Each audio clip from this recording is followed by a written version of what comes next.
안녕하세요. 오토기 김정민입니다. 전기차 친환경성 관련된 토론 3탄입니다. 저희가 가솔린 디젤 얘기하면서 연료율 계산할 때 탐사, 시추, 운반, 또 정제 이거 다 고려해서 비용 계산해야 된다. 그러면 발전은 안 그러냐? 발전도 기본적으로 화석연료를 이용을 하는데 이렇게 얘기하시는 분이 계십니다. 똑같이 그러면 적용을 해야지. 그렇지만 발전은요 상황이 좀 다릅니다. 자, 이 가운데 화석연료는 뭘 이용하느냐? 가솔린, 디젤, 자동차에 들어가는 연료를 이용하지 않습니다. 디젤을 이용하는 발전도 있는데 요거는 극히 1%도 안 됩니다. 주로 사용되고 있는 게 액화 천연가스 LNG입니다. 물론 LPG도 사용이 되고 있는데 LPG를 사용하는 비중은 그렇게 크지 않아요. 주로 LNG를 사용하신다고 보시면 됩니다. 그 LNG하고 LPG하고 다르냐? 예, 다릅니다. LNG는 Liquefied Natural Gas라는 말의 약자죠. 액화 천연가스입니다. 그럼 LPG는 뭐냐? LPG는 Liquefied Petroleum Gas입니다. 자, 두 개가 비슷해 보이는데 비슷하지 않습니다. 이 LNG는 메테인 계열의 탄화수소고요. LPG는 프로페인, 뷰테인 계열의 석유 같습니다. 구조는 비슷해 보이지만 성분은 전혀 다르고요. 사용하는 방법도 다릅니다. 자동차에 LNG가 들어갔다. 이거 잘 못 보셨죠? LNG는요, 이게 압축에서 액상으로 저장을 해요. 액체 상태로 저장을 해야 되는데 그 액체 상태로 저장하기가 굉장히 까다로운 가스입니다. 170도, 영하 170도까지 온도를 낮춰야 임계 온도에 도달해요. 그러니까 임계 온도라는 건 그러니까 기체 상태인 물질이 액체 상태로 변하는 그 기점을 얘기를 하는데 170도까지 온도를 내려야지만 이게 액체 상태로 바뀝니다. 액체 상태로 바뀌게 되면은 훨씬 더 저장하기가 좋아지죠. 근데 이렇게 되려면은 저온 상태의 액화가스를 보관할 수 있는 탱크, 그리고 또 이것을 기체화 시켜서 연료로 사용할 때 데워줘야 되는 어떤 그 열 관리 기술 이런 것들이 포함이 되어야 되기 때문에 이걸 자동차에 적용하기가 굉장히 까다롭습니다. 그래서 LNG를 사용하는 버스들 대체적으로 보면 LNG를 사용하지 않고 CNG를 사용을 합니다. 그러니까 LNG하고 CNG는 같은 탄화수소인데 LNG는 액화를 시킨 거고 CNG는 압축을 하는 거예요. 그래서 한 200바 정도로 아예 그냥 탱크에 집어넣을 때부터 압축을 시켜버리면, 이거는 상온 상태에서 압축을 시켜버리는 거기 때문에 극조온 탱크라든지 다시 이것을 기체화로 만들어주는 그런 과정이 필요가 없습니다. 그래서 현재 상용차라든지 버스에는 CNG를 사용을 합니다. 이렇게 되면 3분의 1밖에는 채워지지가 않죠. 그래서 연료율이, 그러니까 연비가 떨어지게 될 수밖에 없습니다. 많이 실지를 못하니까.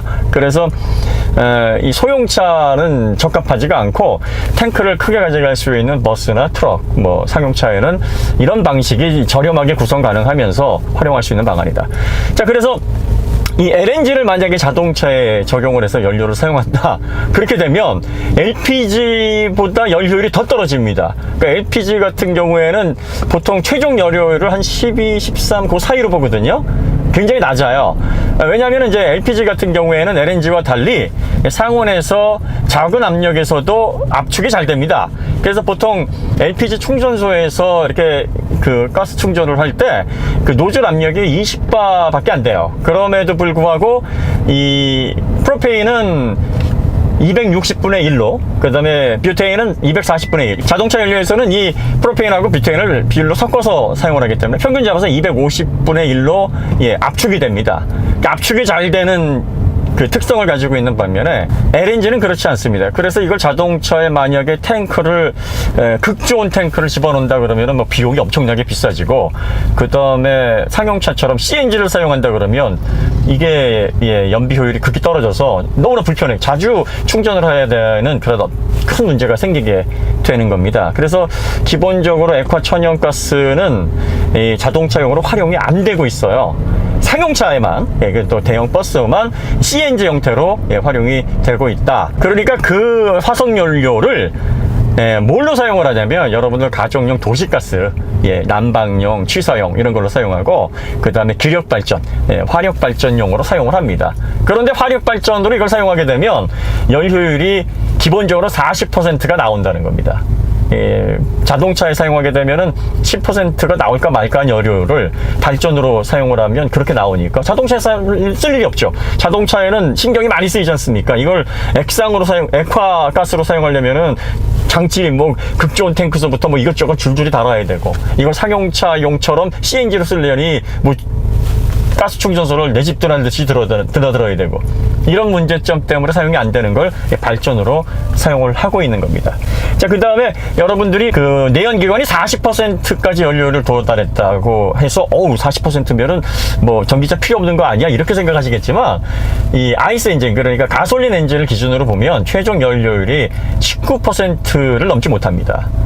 40%라는 거는 가장 효율이 잘 나오는 하이브리드가 그렇다는 거예요. 그 다음에 발전 같은 경우에는요, 자동차처럼 필요 없을 때 이 용광로나 터빈을 정지시킬 수가 없습니다. 계속 돌려야 돼요. 왜냐하면 이걸 다시 용광로를 데펴서 터빈을 돌릴 때 사용되는 손실 에너지가 어마어마하기 때문에 계속 돌려야 됩니다. 24시간 돌아가요. 그러다 보니까 심야 전기가 그래서 저렴할 수밖에 없는 거예요. 전기는 아시다시피 교류 전기는 저장해서 사용하는 전기가 아닙니다. 생산하면 바로 송전해서 소비를 해야 됩니다. 소비되지 않은 전기는 그냥 버려지는 거예요. 그러니까 심야 전기는 야, 이거 아까우니까 버리지 말고 이거 스토리지에 저장하거나 아니면은 뭐 심야에 좀 전기 좀 써가지고 이 아까운 것 좀 활용하세요. 싸게 드릴게요. 라고 하는 게 이런 원리예요. 그러니까 전기차를 구입을 해서 심야 전기를 값싸게 이용하는 건, 이거는 남아도는 전기를 활용하는 굉장히 좋은 선순환 구조예요.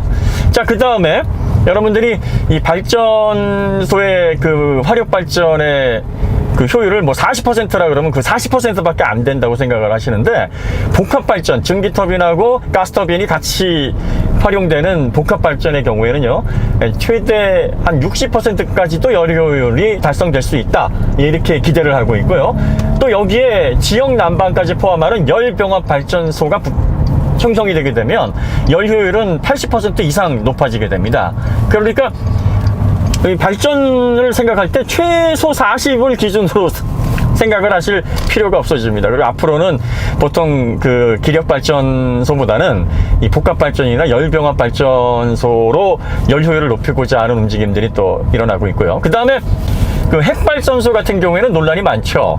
핵발전이라는 것은 이제 우라늄과 같이 아주 불안정한 원소의 그 핵 분열에 따른 질량 감소로 인한 감소된 만큼의 에너지가 발생하는 것을 이제 에너지원으로 해서 발전을 하는 겁니다. 발전 방식이 뭐 크게 다르지 않습니다. 이게 화력 발전하고 똑같아요. 핵에서 나오는, 핵 분열 시 나오는 에너지를 가지고 열을 발생시키고 그 열로 용광로를 데워서 전기를 만들어서 그 전기로 터빈을 돌리고 터빈으로 전기를 생산하는 이런 방식입니다.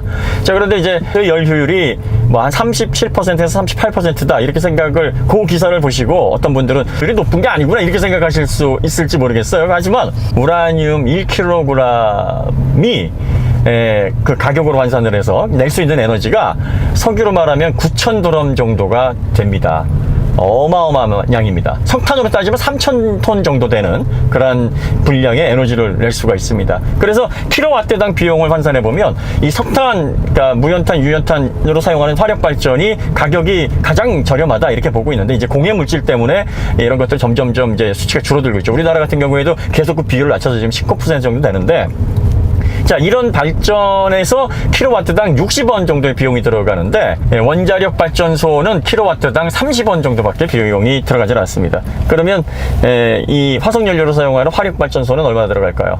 킬로와트당 한 140원 정도 평균 비용이 들어가게 됩니다. 그러니까 비용적으로 따지면 이게 게임이 되지를 않습니다. 하지만 원자력 발전소 같은 경우에는 이제 핵분열로 발생하는 이 폐기물이 이게 영원히 중화가 되지 않는, 그래서 지구의 환경을 완벽하게 파괴를 하고 심지어 사람들의 생명까지도 치명적인 영향을 줄 수 있는 그런 독극물 중에 최고 수준의 독극물이다 라는 문제 때문에 도덕적으로 원자력 발전소가 과연 온당하냐, 그 얘기를 제가 초반에 그 핵발전소라 그랬는데 원자력 발전소라는 말이 맞습니다. 그래서 그런 어떤 도덕적인 문제 때문에 이 첨예한 논란의 중심에 서 있죠.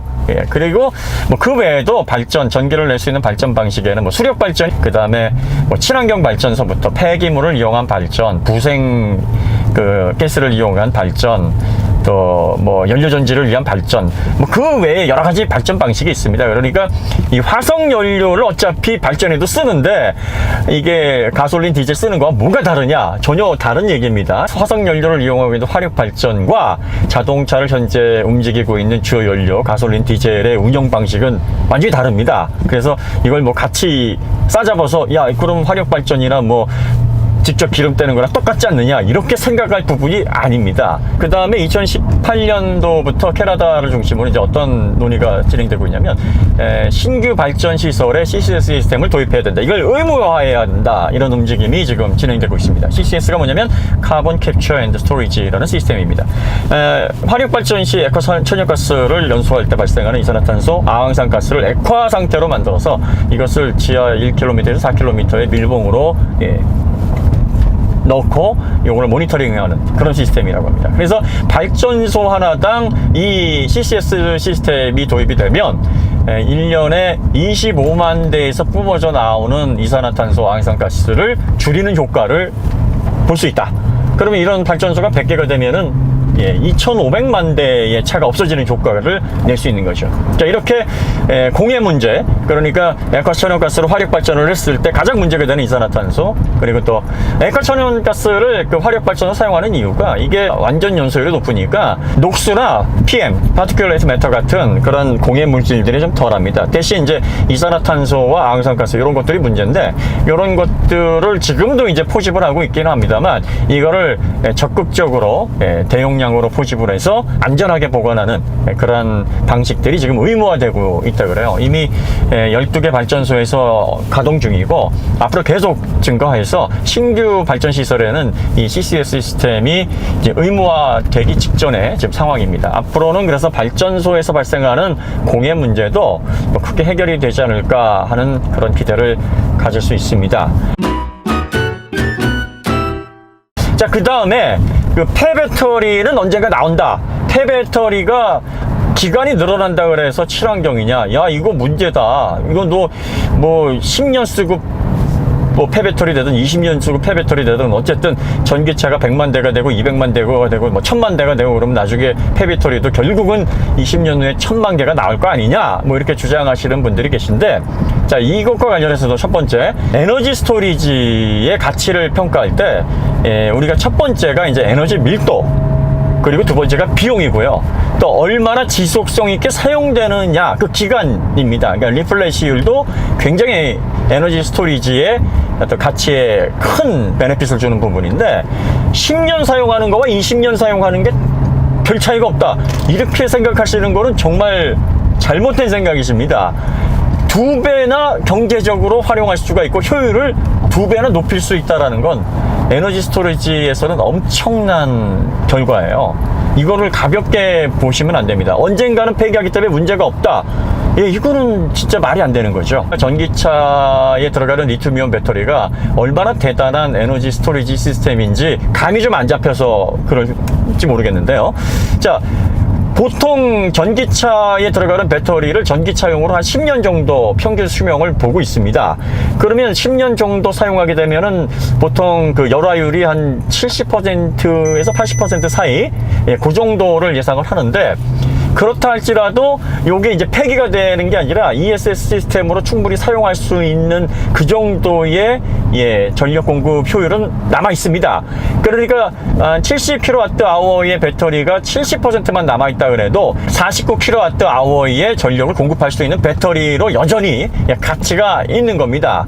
자, 그러면 여러분들이 49kWh에 해당하는 에너지 스토리지 시스템이 생각을 해보세요. 무게는 500kg이 채 되지 않고, 그리고 또 전기차에 들어가는 배터리는 이 달리면서 각종 충격에 대비해서 안전하게 패키징이 되어 있습니다. 기본적으로 400V 또는 800V의 고압 시스템으로 구성이 되어 있고요. 그 안에는 화재가 발생하더라도 이게 연쇄 화재로 번지지 않도록 구획 설계가 철저하게 이루어져 있습니다. 자, 이러한 시스템을 고압 인버터만 추가해서 가정용 ESS로 시스템으로 구성을 할 때 기존에 사용하던 ESS 시스템과 얼마나 차별화했던 가치를 제공받을 수 있는가를 한번 생각해 보시면 이거는 뭐 그 효율성이나 가치를 비교할 수조차 없을 만큼 진보된 에너지 스토리지예요. 보통 현재 사용되고 있는 게 니켈 카드뮴이나 니켈 수소 많이 사용이 되고 있고요. 리튬 이온은 너무 비싸가지고 이게 ESS 시스템이 처음에 제안됐을 때 이게 킬로와트당 단가가 엄청 낮거든요. 그러니까 다들 입맛만 다시고 야 이거 좋은 건 알겠는데 이거 뭐 비상전력원으로 뭐 얼마나 사용할지 활용될지도 모르는데 뭐 10kWh 요 배터리로 구성하는 이 비용이 이게 뭐 3천만 원 막 이렇게 부르니까 이게 참 쉽게 접근할 수 있는 그런 분야가 아니었죠. 근데 이게 전기차에서 딱 배터리가 떨어져 나오니까 아니 기본적으로 64kWh 70kWh 근데 얼마야? 이게 폐배터리니까 뭐 500만 원이라고? 뭐 600만 원? 계산해 보면은 기존의 ESS 리튬이온 배터리 기반의 ESS 사업자들이 제시했던 금액하고 이 비교가 안 되는 거거든요. 그러면 거기에 뭐 시설비가 좀 추가되고 또 여러 가지 뭐 부대 비용이 발생한다고 해도 이거는 가정용이든 산업용이든 에너지 스토리지 시장을 완전히 뒤바꿀 만한 혁명이라고 해당할 수 있을 만큼 혁신적인 겁니다. 이미 ESS 사업자들이 이 분위기를 읽고 있어요. 그래서 이 자동차의 그 전기차 폐배터리가 나오는 그 시점 그리고 또 이걸 운영하고 있는 현재 지자체들과의 물밑 교섭을 지금 하고 있고요. 지자체도 지금 유럽에서는 이 보조금 받아도 이렇게 배터리를 반납하지 않는 그런 방식으로 운영이 되고 있거든요. 그래서 지금 형평성 문제 때문에 보조금을 앞으로는 이제 계속 줄여나가고 있으니까 이제 보조금이 어느 정도 줄어들게 되면은 이제 반납 조항을 없애야 되는 거 아니냐. 그러면 먼저 보조금 받았던 사람 반납해야 되는데 형평성 어긋나는 거 아니냐. 그러면 뭐 추가금을 얼마 내고 자기가 그 배터리를 계속 소유하는 방식으로 뭐 변경을 하든지 아니면 그것도 없애든지 지금 그 논의가 진행되고 있는 중입니다. 이게 ESS 시장이 이렇게 폭발적인 관심을 받을지 아무도 예상을 못했거든요. 그런데 지금 건설 사업자들을 비롯해서 이 ESS 에너지 사업과 관련해 가지고 정말 이 분야에 대해서 관심을 갖는 사업자들이 많습니다. 실제로 그 현대자동차와 하나큐셀이 이 전기차에서 나오는 폐배터리를 활용해서 ESS 시스템 구성하는 사업 방안에 대한 MOU를 체결하기도 했고요. 지금 굉장히 물밑에서는 빠르게 이 사업 진행되고 있습니다. 어떤 분들이 야 그거 가정용으로 들어가면 뭐 할 거야? 건물용으로 들어가면 뭐 할 거야? 뭐 여러분들 이거 중형 건물에 이게 한 층마다 하나씩 이게 스토리지가 들어가게 되면은요. 이게 전기요금 체계 자체가 지불해야 되는 전기요금 체계 자체가 달라집니다. 이게 피크 때 얼마나 큰 위용을 발휘할 것인지는 나중에 한번 이게 ESS 시스템으로 본격적으로 활용되면 아마 그 위력을 알 겁니다. 그리고 지금 ESS 시스템에서 이제 화재가 많이 나는 그런 사건들이 보고가 되고 있는데 이 ESS 사업자들이 구성하는 ESS 리튬이온 배터리 팩과 전기차 사업자가 구성하고는 리튬이온 전기 배터리 팩은 이 개념부터가 다릅니다. 그 안전성부터가 달라요.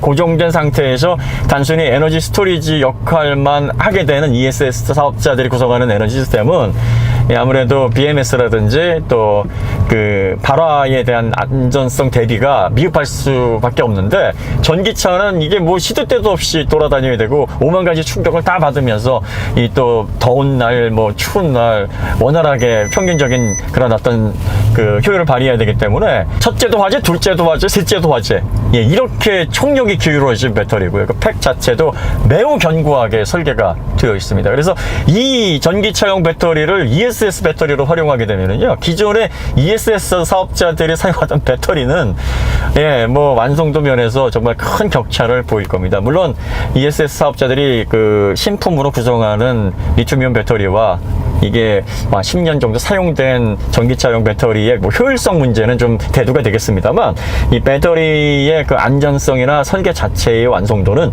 훨씬 전기차용 폐배터리가 높을 수밖에 없습니다. 자, 그 다음 결국은 그래도 폐배터리가 나온다. 그런데 지금 현재 포스코에서 포스코 리튬 익스트랙션이라는 리튬을 다시 회수하는 폐배터리의 인산 리튬을 다시 회수를 해서 이 리튬으로 재생 배터리를 만드는 기술을 이미 확보한 상황입니다. 이게 지금 재생 배터리 기술이 이미 갖춰져 있어요. 그 다음에 배터리는 이제 양극재, 그 캐소드 쪽에 이 리튬과 같이 활성화되는 활성 물질이 들어갑니다. 이게 니켈, 코발트, 망간, 철, 알루미늄 이런 물질들이 들어가고, 보통 이제 전기차용 배터리로 이제 라미네이트 팩으로 되어 있는 거는 니켈, 코발트, 망간이 들어가고, 이 원통형 배터리에는 니켈, 코발트, 그 다음에 알루미늄이 들어갑니다. 자, 요거를 사용하고 남은 그 양극재에서 추출하는 기술도 이미 지금 개발이 되어 있는 상황입니다. 그러니까 우리가 휘토류라고 생각하고 있는 코발트, 그리고 또 재활용이 가능한 니켈, 망간, 그리고 또 리튬까지도 재활용이 됩니다. 그런데 이제 현재 재활용이 활발하게 이루어지지 않는 건 아직까지는 신규 공급만으로도 어느 정도 수요를 따라갈 수 있는 그런 입장이기 때문에 재생 배터리의 뭐 시설 확충이라든지 큰 비용을 들이려고 하지 않는 겁니다. 앞으로 그 폐기 배터리가 이제 많이 증가를 해서 그 폐기 배터리 안에서 양극재에 들어가는 히토류, 그리고 리튬, 인산 리튬을 뽑아서 다시 재생 배터리를 만드는 분야에 관심을 갖게 된다 그러면 많은 기업들이 이 재생 배터리 부분에 뛰어들어서 시설 확충을 하고 폐배터리를 통해서 다시 배터리를 재생하는 사업이 활발하게 진행이 될 겁니다. 2018년에 그 싱가포르의 난양 공대에서 재미있는 결과를 발표를 했는데요. 이 배터리를 재생할 수 있다. 리튬이온 배터리, 폐배터리를 재생할 수 있다는 거예요. 리튬이온 배터리 같은 경우는 그 캐소드하고 애노드 두 개의 전극, 양극재, 음극재가 있는데, 이 양극재, 음극재가 이제 사용이 계속 반복됨에 따라서 이 락 컨턴트라는 그 물질 때문에 충방전 효율이 계속 떨어지는데, 제3의 전극을 통해서 여기에 자극을 전극에 주면서 여기에 쌓여있는 락 컨턴트를 제거를 하게 되면 리튬이온 배터리의 충방전 효율이 다시 회복되는, 다시 말해서 재생하는 거죠. 리튬이온 재생 그 기술을 발표한 적이 있습니다. 자, 이게 뭐 아직 상용화되지는 않았는데 의미가 있는 게 뭐냐면, 기존의 양극재에서 니켈, 코발트, 망간과 같은 히토류 뽑아내고, 그리고 또 리튬, 인산 리튬을 다시 재생을 하는, 그래서 리튬을 재활용하는 그런 기술을 굳이 쓰지 않아도 이거를 다시 재생할 수 있는 기술들도 얼마든지 개발이 될 수 있다라는 것을 보여주는 예입니다. 그러니까 아직까지 우리가 필요하지 않으니까 이 배터리를 재생하는 기술에 대해서 사람들이 관심을 안 갖고, 기술자들도 아니 뭐 배터리 꼭 재생해야 되나 뭐 이렇게 생각을 하는 거지만, 일단 재생을 해야 되겠다. 그리고 야, 이게 뭐 무한정 지구에 매장되어 있는 게 아니니까 어느 정도는 이제 리사이클링 해야 되지 않느냐, 이 움직임이 시작이 되면, 그러면 배터리 재생 기술은 빠르게 발전할 것이라는 얘기입니다. 자, 그 다음에 그리고 이제 많은 분들이 리튬이온, 뭐 코발트, 뭐 이런 히토류들 문제다. 그런데 계속 이 광산들이 발견이 되고 있어요. 사실 그 1860년대 석유가 처음 활용되기 시작할 때 석유 그 유전들이 뭐 이렇게 많지 않았습니다. 사람들이 이 뭐 이렇게 뿜어져 나오는 거나 조금만 파도 석유가 나오는 그런 유전 위주로 찾다가 나중에는 바다 심해 들어가서 바다 밑바닥까지 뚫고 막 그러거든요. 그러니까 필요하면 지구 여기저기를 탐사해서 어디에 매장이 되어 있지 눈을 씻고 찾게 됩니다. 또 리튬 같은 하얀 석유라고 불리거든요. 이런 그 값비싼 물질들은 필요에 의해서 사람들이 지구에 매장이 되어 있는 곳을 계속 찾아낼 겁니다. 그리고 주기율표 보시면은요, 그 전기화학적 전이가 빠른 원소 보면은 그 2족 원소에 리튬이 있고 베릴륨이 있습니다. 그리고 그 밑에 3족 원소 중에 제일 먼저 앞에 있는 게 나트륨이죠. 리튬이온에 비해서 매장량이 500배 정도 많다고 하기 때문에 상당히 지금 기대가 되고 있는 배터리 규격 중에 하나입니다. 그런데 이제 기술은 뭐 거의 완성 단계에 도달해 있는데, 덴드라이트 문제를 아직 해결을 하지 못해서 이 덴드라이트 문제 때문에 이 안정성이 좀 떨어지는, 그래서 수명이 단축되는 요 문제가 아직 나트륨 이온 배터리에서 문제라고 합니다. 자, 그 외에도 이제 전구체 배터리도 개발이 되고 있죠. 전구체라는 것은 그 전해질, 그러니까 캐소드, 애노드 그 사이에 이 전해액이 있지 않습니까? 양극재, 음극재 사이에 전해액이 있어서 그 리튬 이온이 왔다 갔다 해야 됩니다. 그러니까 이제 말하자면은 리튬 금속이 이 전해질을 통과하면서 전자를 잃어버리면서 옥시데이션, 산화하는 거죠. 그러면서 그 전자가 그 양극재, 양극판을 거쳐서 외부로 빠져나가면서 요 전자의 흐름을 통해 우리가 전기를 공급받는 겁니다. 쉽게 말하면은 리튬이 불안정한, 그러니까 전자를 잃어버리려고 하는 그런 불안정한 상태에서 안정화가 되는 과정에서 생기는 부하, 전자를 잃어버리면서 안정화가 되는 그 상태, 그래서 리튬 이온화 되는 그 상태에서 발생하는 전기를 활용하는 건데, 그러다 보니까 이제 분리막 사이에 이 리튬 이온만 통과를 시켜야 되거든요. 그래서 이 분리막은 이온은 통과시키고 양극판과 음극판, 양극재와 음극재가 맞닿아서 저항이 없어져서 열폭주가 되는 현상은 막아야 됩니다. 그래서 가운데를 딱 막아줘야 되는 거죠. 양극판, 음극판 사이에서. 그래서 현재 이 분리막 기술이 상당히 리튬이온 기술에서는 핵심이죠. 그런데 이 분리막이 점점 이제 에너지 밀도가 높아지고 있기 때문에 얇아집니다. 그래서 여기에 단면에 세라믹을 코팅을 하거나 아니면 양면으로 코팅을 해서 이 분리막이 손상되는 부분들을 지금 방지하는 기술들이 도입이 되고 있습니다. 분리막이 손상되는 뭐 덴드라이트나 그 외에 어떤 그 외부적인 전극 변화 뭐 이런 것들을 통해서 이 분리막이 손상되는 이 현상을 막기 위해서 이 전해질 자체를 아예 고체로 만들어버리면 분리막 자체가 필요가 없다. 양극재와 음극재가 닿을 수가 없지 않냐. 그 사이에 고체가 있으니까. 그래서 이 황화물 방식의 전고체 배터리, 그러니까 설파이드 방식, 그리고 산화물 방식, 옥사이드 방식, 그리고 폴리머는 기존의 리튬이온 폴리머를 더 이제 단단하게 전고체 타입으로 변형을 해서 발전시킨 형태죠. 보쉬에서 이런 그 기존의 폴리머 방식을 사용해서 전고체 배터리를 더 발전시키겠다 이렇게 발표를 해놨는데, 이 방식은 뭐 그다지 주목을 못 받고 있고, 도요타에서 지금 황화물 설파이드 방식을 그 전고체 방식의 표준으로 가져가겠다 이렇게 얘기를 하고 있는데, 그래서 한 15조 정도를 투자를 하고 있습니다. 2022년도에 완성품을 보이고 2023년도부터는 대중화를 시키겠다. 뭐 각각의 방식에는 뭐 장단점이 있습니다. 그 산화물 방식은 리튬 이온의 전도율이 좀 떨어지는 방식입니다. 왜냐하면 지르코늄과 같은 그 고체 금속을 사용하는 방식이기 때문에 아무래도 활성화 물질을 어떻게 섞을 것이냐, 이게 이제 관건이고, 황화물 같은 설파이드 방식 같은 경우에는 이 황이 그 산소에 되게 민감하기 때문에 이 산소 접촉을 이제 완전히 차단을 해야 되는 그런 문제점들이 있어요. 그래서 이런 어떤 난제들을 지금 계속 그 극복해 나가면서 한 2년 남았죠? 2년 정도 지나면 이제 그 솔리드 스테이트 배터리라고 하는 전고체 배터리가 등장을 하게 될 겁니다.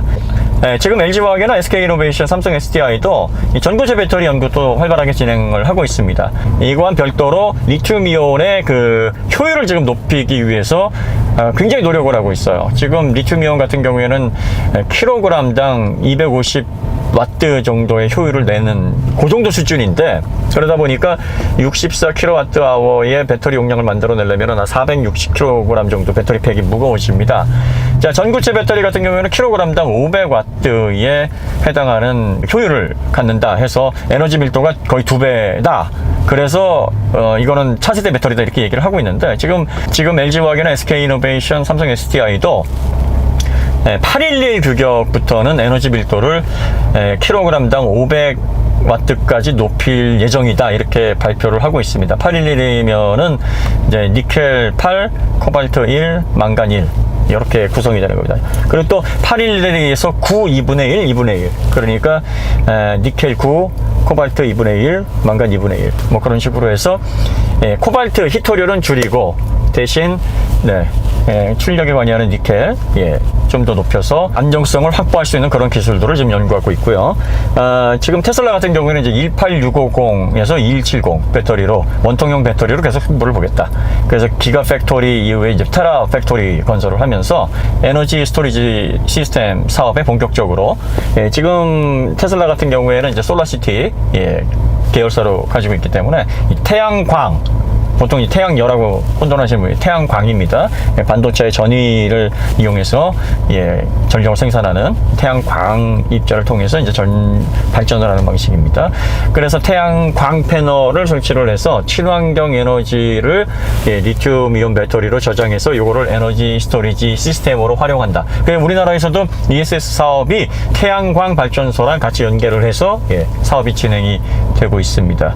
그래서 앞으로 에너지 스토리지 시장이 활짝 열리게 되면 개인의 전기를 활용할 수 있는 환경, 또 기업의 어떤 전력을 수급하는 어떤 환경, 이런 것들에 대한 극적인 변화를 우리가 기대할 수 있다는 거고요. 앞으로 가장 발전이 빠르게 일어나고 자본 집약적인 산업으로 발전할 분야가 배터리 사업입니다. 생각해 보시면 개인의 휴대폰 단말기가 왜 가능해졌느냐, 뭐 디스플레이 기술, 뭐 프로세싱 기술, 뭐 그 외에 그 효율적인 OS 뭐 다 기여를 했겠습니다만 가장 기본적으로 배터리 기술이 뒷받침이 됐기 때문입니다. 적어도 하루 이상을 단말기를 가지고 외부에서 불편 없이 사용할 수 있는 그 기술이 밑바탕이 되기 때문에 거기에 통신 모듈이 붙고 프로세서 기술이 붙고 또 OS가 구현이 되고 디스플레이의 어떤 완성도까지 합쳐져 가지고 지금의 네트워크 환경이 구성이 됐다, 이렇게 보실 수 있는데, 앞으로는 이게 어떤 개인의 IT의 개념을 넘어서 모빌리티, 자동차, 이동수단, 그리고 사람의 주거 환경, 라이프 스타일까지 변화하는 핵심 기술로 발전을 할 거예요. 그래서 아마 이 배터리를 중심으로 발전하는 앞으로의 미래에 있어서 이 전기차는 선택이 아닌 필연으로밖에 갈 수 없다 라고 보시면 되지 않을까 싶습니다. 물론 그렇다고 해서 내연기관이 완전히 사라지지는 않을 겁니다. 뭐 오지에서 건설을 해야 되는 어떤 산업군, 그리고 또 국방, 이런 부분에 있어서는 이 전기만을 가지고서 운영할 수 있는 환경이 아니거든요. 이런 환경에서는 기존의 화석 연료를 기반으로 한 동력원들이 여전히 필요할 겁니다. 하지만 사람들의 기본적인 생활을 아우르는 현대인들의 라이프 스타일에 있어서는 앞으로의 모빌리티, 그 다음에 라이프 스타일의 방향은 배터리를 이용한 전기 기반의 그런 솔루션으로 바뀔 수밖에 없다. 이렇게 보는 것이 가장 타당하지 않느냐. 네, 그게 이제 오토기어의 생각이다. 이렇게 이해해 주시면 될 것 같습니다. 전기차가 친환경성이 있느냐 없느냐를 두고서 폐배터리, ESS나 V2G 활용 방향이 충분하기 때문에 너무 걱정하지 않으셔도 된다, 이렇게 말씀을 드렸더니, 친환경성이라고? 그 폐배터리는 언젠간 또 나오게 될 거 아니냐, 건설로 사용하더라도 기간만 좀 늦출 뿐이지 언젠간 나오지 않을까, 그러면 친환경이라고 말할 수 없지, 이렇게 또 이의를 제기하시는 분들이 계십니다. 그렇게 생각할 수도 있는데, 친환경이라는 게 오염물질을 전혀 배출하지 않는다, 이런 의미가 절대 아닙니다. 환경에 보다 친화적이다, 오염물질을 덜 발생시킨다, 뭐 이런 의미입니다. 기존의 내연자동차 대비 한 10% 정도만 오염물질을 줄여도 이건 환경 친화적인 동력기관이 되는 겁니다. 자, 그 다음에 전기차가 친환경이 아니라고 생각하시는 분들은 전기차가 그냥 뭐 움직이는 줄 아냐, 전기는 뭐 공짜로 생산이 되느냐. 전기를 생산하려면은 발전을 해야 되는데, 발전도 원자력 발전이 있고 화력 발전이 있고, 화력 발전 가운데 가스를 사용하거나 아니면 유류는 요즘 뭐 최근에 거의 뭐 한 2% 사용 안 하죠. 네. 뭐 그렇게 해서 사용을 하거나 아니면은 재생에너지, 신재생에너지 방식으로 이제 발전을 해야 되는데, 이 신재생에너지는 비용이 몇 배가 더 들어가는 거라 이건 별로 경제성도 없고, 자, 이렇게 발전을 하면서 생기는 오염, 거기에서 오는 환경적인 문제, 부담, 이런 것들은 왜 감안을 안 하냐, 뭐 이렇게 주장을 하십니다. 그래서 전기차가 최종적인 연료율이 뭐 60% 이상, 그리고 회생제동까지 하면은 거의 80% 육박한다, 이것만 주장한다 너희들은. 하지만 이 전기를 생산할 때의 연료율, 그게 한 40% 정도 내외로 봅니다. 송전할 때도 뭐 한 40%, 39% 뭐 그 정도로 보고 있는데, 이런 것까지 다 감안하면 뭐 최근에 하이브리드 방식으로 해서 41%, 42%까지 연료율이 오르고 있는 내연기관에 비해서 그닥 이게 환경을 지킨다, 오염물질이 좀 덜하다, 연료율이 좋다, 이렇게 볼 수도 없는 거다. 다 평균을 내야지 왜 최종적인 것만 생각하니, 이거야말로 하나를 알고 둘은 모르는 거 아니냐, 뭐 이렇게 지적하시는 분들이 계십니다. 그런 분들이 놓치시는 건, 우리가 사용하고 있는 내연기관의 연료, 가솔린, 디젤, 이런 것들, 또 뭐 천연가스, 뭐 이런 것들이 너무 우리 주변에 오래 이렇게 존재하다 보니까 이런 것들도 그냥 이렇게 딱 최종적으로 생기는 걸로 이제 계산을 하십니다. 그러니까 전기차는 발전까지 다 감안을 해서 연료율을 계산해야 된다고 생각하고, 내연기관은 이게 정제되어 있는 상태, 그러니까 가솔린 상태, 디젤 상태에서 연료율을 계산을 해서 비교를 하신단 말이에요. 자, 그러면은 원유는 어떻습니까? 원유는 뭐 바로 가져와서 자동차에 넣을 수 있나요? 아닙니다. 원유는 이게 개발하는 단계부터 엄청난 비용이 들어갑니다. 최근에 뭐 원유 개발할 때 지질학팀과 물리학팀, 그 다음에 시추팀, 세 팀이 움직이는 거 알고 계시죠? 이 지질학팀이 원유가 있는 데를 인공위성이나 항공기 등을 통해서 또 탐사 장비를 통해서 대충 지역을 구분을 해내면 물리학팀이 들어가서 지질 검사를 하고 시추를 어느 정도 어떤 방식으로 할 것인지, 그리고 또 그 외에 매장량이라든지 뭐 지형 특성 이런 것들을 다 파악을 하고, 그 다음에 시추팀이 들어가서 본격적인 시추 작업을 하게 됩니다. 시추하는 데 들어가는 게 원유의 원가의 거의 한 50에서 60% 정도 들어갈 정도로 막대한 비용이 소요가 되는 작업이죠. 비트라는 굴삭기를 통해서 땅을 1km에서 4km까지 뚫어야 됩니다. 지층을. 그리고 뭐 천연가스 같은 경우에는 한 6km 이상 뚫어내야 됩니다. 자, 그 다음에 이제 그 원유가 발견이 되게 되면 크리스마스 트리라고 하는 한 25층 높이의 탑을, 시추탑을 세워서 시추를 하게 됩니다.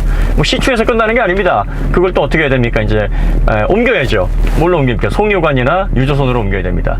이 송유관 설치 비용도 또 어마무시하고, 그리고 또 유조선도 어떻습니까?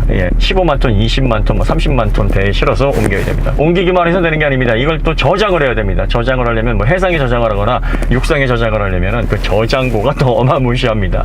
그럼 여기서 끝나냐? 아니죠. 정제를 해야죠. 정제를 해서 가솔린, 뭐 등유, 경유 뭐 이렇게 다 뽑아내야 됩니다.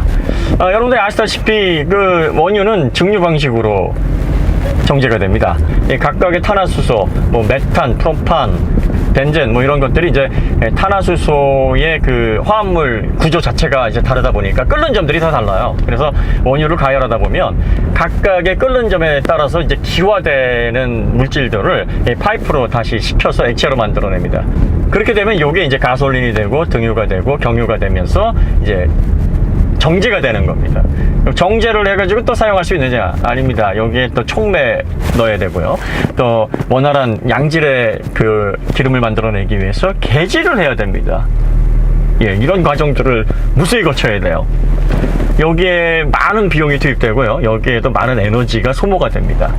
그러니까 원유를 처음 시추를 해서 이걸 최종적인 연료 형태로 가공하는 데 들어가는 그게 전기를 생산하는 비용에 비해서 절대 간단하지 않습니다. 이거 왜 생각을 안 하시는지 모르겠어요. 이것도 생각하셔야죠. 그러니까 화석연료가 그만큼 사용이 안 되게 되면 이런 데 들어가는 비용들이 발전으로 투입을 할 수가 있다는 겁니다. 그러니까 전기차의 연료를 생각하면서 전기 생산할 때 들어가는 비용 왜 생산 안 하냐? 그러면 원유, 내연기관과 관련해서도 동일한 계산을 해야 됩니다. 그러면 뭐 시추하고 또 정제하고 이런 과정들 다 감안하면 원유에서 최종적으로 기대할 수 있는 열 효율은 그보다 더 낮아지겠죠? 최대 40%, 최대 40%, 41%라고 하는데 아마 이것까지 넣으면은 30%도 아마 안 될 겁니다. 전기차도 회생제도까지 다 합쳐서 80이라고 하니까 전기도 발전하고 송전하는 것까지 다 감안하면 뭐 45%, 50% 사이지 그렇게 높지 않다. 이렇게 계산을 한다 그러면 내연기관도 똑같이 이렇게 계산을 해야 됩니다. 그러니까 이런 부분에 있어서 아마 전기차가 친환경적이지 못하다라는 결론을 내려놓고 접근을 하다 보니까 안 되는 이유를 계속 찾으시는 거예요. 친환경일 수 없다라는 이유를 계속 찾다 보니까 그런 부분에 생각이 미치는데, 내연기관 쪽은 좀 우호적으로 생각을 하시다 보니까 내연기관 쪽 가솔린, 디젤도 최종적으로 생산해내려면 많은 비용과 에너지가 투입이 되면서 여기에는 별로 이제 주목을 안 하시는 거죠. 자, 그 다음에 뭐든지 이게 새로운 규격이 하나 나오게 되면 사람들은 거기에 대해서 의구심을 갖게 됩니다. 과연 이게 에너지원으로 적합하냐? 의구심을 가지고 볼 수밖에 없습니다. 지금이야 가솔린, 디젤이 워낙에 자동차의 내연기관의 주 연료로 일상화되어 있다 보니까 뭐 이상할 게 없습니다만, 이 석유가 처음 이제 사용되기 시작한 거는 1860년대부터라고 보실 수 있죠. 그전에는 뭐 석유를 사람들이 보아도 이게 뭐야 이거 뭐 지저분하고 이거 시커멓고 이런 식으로 아주 쓰레기 취급을 했습니다. 오염물질 취급을 했죠.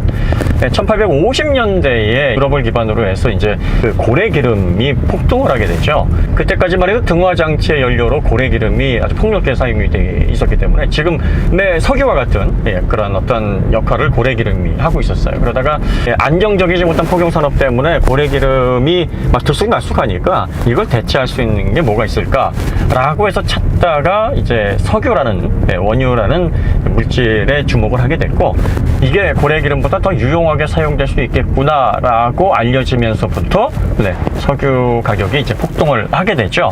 그래서 초창기에 그 석유 유전은 해상법칙, 포획법칙이 적용이 돼서 발견한 사람이 주인이었습니다. 그래서 남의 땅에서 석유를 발견을 하면 그 땅 주인의 소유가 되는 게 아니라 그 석유를 발견한 사람이 모두 채취할 수 있는 권리를 갖게 되는 그런 법이 한동안 제정이 됐었습니다. 자, 석유가 처음에 사용이 되면서 가솔린, 디젤이 처음부터 사용됐는데 또 그게 아닙니다. 현재 우리가 타고 있는 내연기관을 개발한 사람은 잘 아시다시피 독일의 니콜라우스 오토 박사입니다. 이 사람이 이제 항상 박사로 불리긴 한데 이 공학자 출신이 아니었습니다. 외판원 출신이었어요. 그런데 공학에 대한 천재적인 센스를 가지고 있으면서 사행정 엔진을 고안을 해내는 아주 훌륭한 입지전적인 그런 인물이었죠. 그 전에 가스를 사용한 내연기관을 1860년에 프랑스계 영국 엔지니어였던 르누아르가 먼저 개발을 했었습니다. 그런데 이 르누아르 엔진이 구조가 복잡하고 열 효율이 그다지 좋지가 않았어요. 그래서 니콜라스 오토 박사가 이거를 개선을 해서 사행정 방식으로 흡입, 압축, 폭발, 배기라는 4개 행정을 통해서 출력을 내는 오늘날의 사행정 내연기관을 고안을 해냅니다. 니콜라스 오토 박사가 1867년에 이 사행정이라는 개념을 확립을 하고 이 엔진을 제작하기 위해서 도추라는 엔진 회사를 설립을 하게 됩니다. 그리고 나서 1872년에 누가 이 회사에 입사를 하냐면 고트립 다임러라는 엔진 기술자가 회사에 입사를 하게 됩니다. 그리고 그에게는 12살 밑에 그를 멘토로 삼는 비렐름 마이바흐라는 기술자가 또 한 명 있었습니다. 고트립 다임러는 도추라는 회사에 약 10년간 근무를 하게 됩니다. 1872년에서 1882년까지 근무를 하면서 니콜라우스 오토 박사가 고안한 사행전 가스 엔진을 마이바흐와 함께 제품화하는데 아주 현격한 공을 세웁니다. 자, 그런데 니콜라우스 오토 박사는 이 엔진을 산업용으로 개발을 했어요.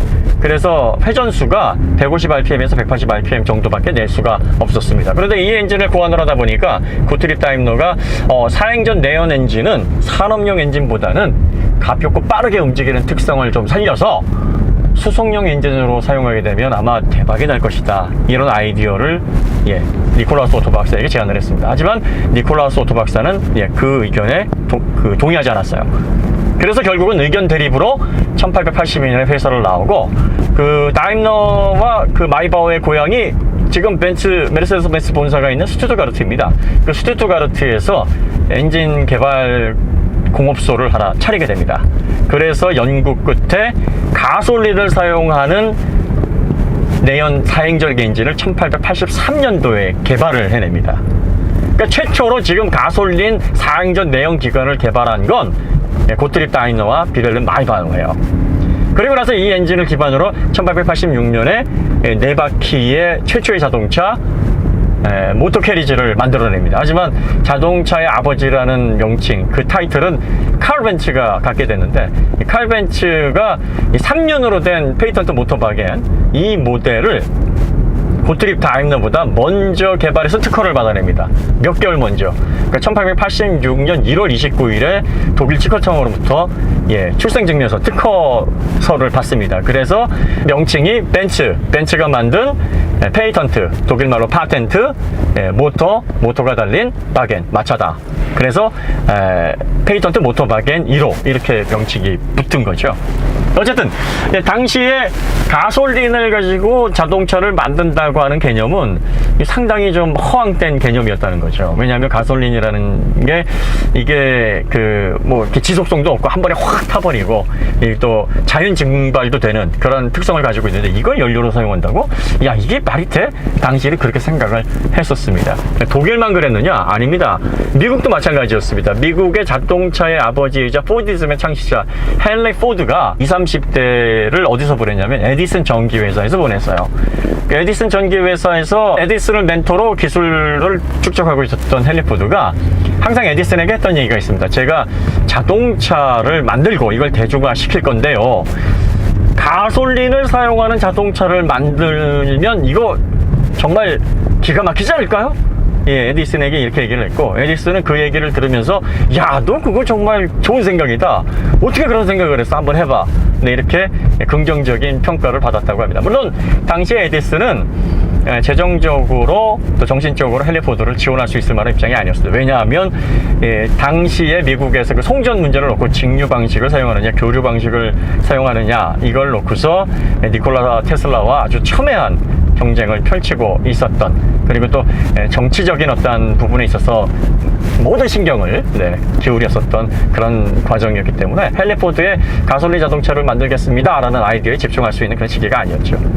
자, 그때 왜 가솔린을 사용하면 좋지 않을까요? 라는 식으로 너무나 지금으로 봐서는 당연한 얘기인데 그런 얘기를 했었냐면, 여러분들 왜 그 가솔린이나 그 원유를 정제할 때 수소 나온다 그러잖아요. 이건 어떤 정제 과정에서만 나오는 게 아니라 어떤 플라스틱 그 합성수지를 제작하는 과정이나 뭐 생산 공정에서 이 수소가 이렇게 부생이 됩니다. 그래서 부생수소라고 얘기를 하죠.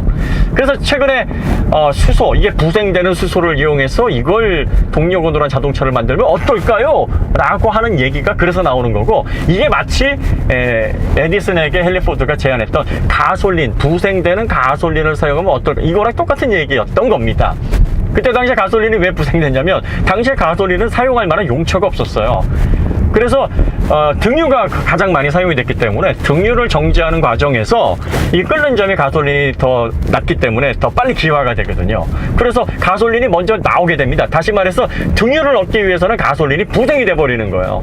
그러니까 이렇게 버려지고 쓸모없게 느껴지는 가솔린을 내연기관의 연료로 사용하는 그런 엔진을 만들어서 자동차를 대중화시키면 얼마나 좋을까요? 라고 얘기를 했고, 당시에는 이 개념 자체가 생소했기 때문에 야, 이게 가능한가? 할 수 있으면 한번 해봐. 긍정적인 사고를 하는 사람이 이 정도고, 야, 그게 말이 되냐? 말도 안 되는 소리를 하고 있어. 네, 이렇게 얘기를 했다는 거죠. 하지만 어떻습니까? 그 이후에 가솔린은 지금까지도 자동차에서 가장 이상적인 내연기관의 주 연료로 사용이 되고 있습니다. 그러니까 뭐든지 처음에 새로운 규격이 나타나게 되면 그 새로운 물질의 효율이 입증되고 가치가 증명될 때까지는 의구심을 가지고 바라볼 수밖에 없고, 또 과연 이게 말이 되는 소리냐, 야, 이 가솔린을 뭐 엔진으로, 이런 식의 부정적인 평가는 어쩔 수가 없는 거예요. 그래서 사람은 익숙하지 않은 것은 일단 거부하고 보거든요. 우리가 생판 모르는 사람들 자리에 가게 되면 불편한 이유가 뭐겠습니까? 아는 사람이 아니기 때문입니다. 근데 그 가운데서 아는 사람 한 사람만 있어도 분위기 자체가 상당히 매끄러워지죠. 그러니까 이전에는 접해보지 못했던 생소한 것에 대한 뭐 거부감, 두려움, 또 의구심, 이런 것들이 작용을 해서 현재 전기차가 차세대 에너지원으로 대중화가 되는 문제를 논의할 때도 이런 부정적인 생각이 주를 이룰 수밖에 없고, 또 그러다 보니 기존에 우리가 늘 익숙해서 사용하던 것에 대한 어떤 문제점은 세세하게 찾아서 지적하는 것을 잘 안 하는 반면에, 이 전기차와 같이 새로운 동력원으로 제시되는 새로운 어떤 패러다임과 관련해서는 찾을 수 있는 문제점들은 다 볼모라고 생각해서 막 찾아내보는 겁니다. 그래서 안 되는 이유들을 계속 나열하다 보면, 야, 이게 어떻게 가능하고, 이게 어떻게 친환경이고, 이게 어떻게 연료율이 좋고, 이런 생각에 매몰될 수밖에 없는 거죠. 하지만 전반적으로 우리가 좀 열린 생각을 가지고 합리적으로 균형 잡히게 생각을 해보면, 현재 우리가 사용하고 있는 화석 연료를 최종적으로 정제해서 연료로 사용을 해서 연료율을 내는 것보다 전기 발전을 해서 그걸 배터리에 저장을 하고 그 전력을 가지고 자동차를 움직이는 전기차가 훨씬 친환경적이고 효율성에 있어도 뛰어나다라는 결론을 내질 수밖에 없습니다. 그리고 전기 자동차에 사용하고 ESS로 사용하고 뭐 UPS로 활용하고 뭐 그 외에 뭐 씻고 뜯고 즐기고 하다 보면 언젠가는 폐기해야 됩니다. 언젠가는. 자, 그러면 그건 아무 의미가 없다 이렇게 생각하시면 건강에 좋은 음식 먹고 운동 열심히 하면 뭐하냐, 언젠가는 죽을 텐데, 이런 논리하고 또 별반 차이가 없는 거예요. 뭐든 영원한 건 없고요. 에너지를 낼 때 공해 없이 낼 수 있는 에너지원은 앞으로는 어떻게 될지 모르죠. 뭐 항상 영화가 미래를 비추는 창이라고 하듯이 토니 스타크 가슴에 달려있는 상온 플라즈마 핵융합 발전기, 이런 것들이 개발이 된다 그러면 에너지 관련해 가지고 정말 완벽하게 새로운 세상이 되겠죠. 하지만 지금의 상황에서는 오염물질을 전혀 내지 않으면서 영원히 지속 가능한 에너지원을 확보를 할 수 있는 방법은 없습니다. 어떻게 해서든 최대한 더 오래 사용할 수 있는 지속적인 가치를 찾아내야 되고, 그 과정에서 비용을 덜 투입하고 환경을 위해서 오염물질을 조금이라도 덜 내는 그러한 에너지원을 우리는 친환경 에너지원이라고 계속 부를 수밖에 없습니다. 다행스러운 건 기술자들, 엔지니어들이 계속 그러한 기술 개발에 총력을 기울이고 있기 때문에 그 친환경이라고 부르는 에너지원의 효율성, 친환경성이 계속 높아지고 있다는 겁니다. 오염물질은 점점 줄어들고 있고 열효율은 점점 높아지고 있습니다. 비용은 점점 낮아지고 있고요. 자, 지금 그렇게 진행되고 있는 과정이고, 전기차는 내연기관의 어떤 환경 문제, 오염 문제 배출, 그 다음에 열효율 문제, 이거를 어느 정도는 뭐 완벽하게 해결하는 어떤 대체 에너지가 아니라 어느 정도는 수정 보완해서 에너지 이용 환경의 질을 조금이라도 높여줄 수 있는 그런 에너지원이라는 점에 의미를 두면 되는 거고, 그게 바로 친환경 에너지가 갖는 목표다. 네, 이렇게 생각하시면 될 것 같습니다. 네, 그러면 힘찬 한 주의 시작인 월요일 잘 마무리하시기 바랍니다. 저희는 더 좋은 콘텐츠로 다시 찾아뵙도록 하겠습니다. 감사합니다.